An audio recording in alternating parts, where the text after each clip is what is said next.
again. Following on from our subject or object video, we're now going to learn how to distinguish between the active and the passive voice. Let's have a quick recap first.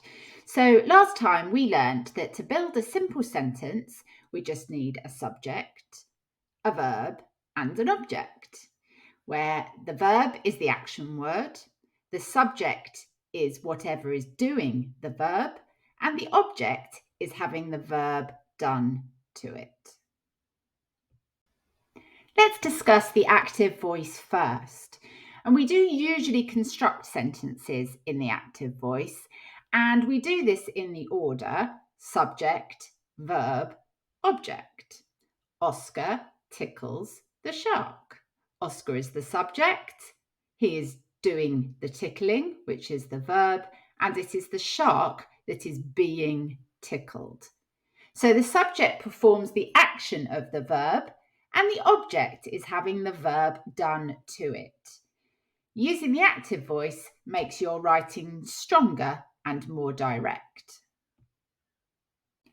On the other hand, when we write a sentence in the passive voice, we change the order. So the subject is acted on by the verb instead. And we call this an OVS sentence.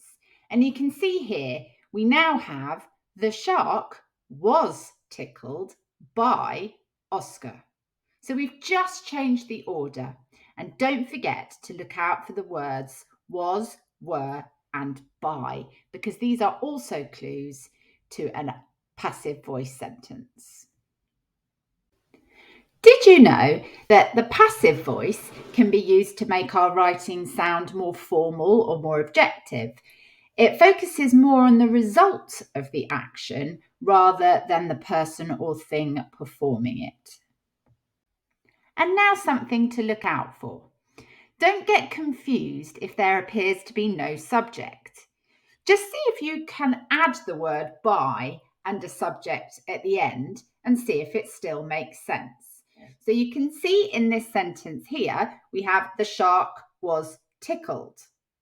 Now we could add by Oscar onto the end of this, and that proves that this is most definitely a passive voice sentence. It's all quite easy when you know how. Just remember that SVO is the active voice and OVS is the passive. And you can see here, this is the same sentence, but in a different order. So we have the active sentence first. Victor caught a fish. Subject, verb, object. But we can switch it around to change it into the passive voice by changing it to the fish was caught by Victor. Object, verb, subject. I think you're armed with the knowledge to tackle these questions from past SATS papers. Good luck.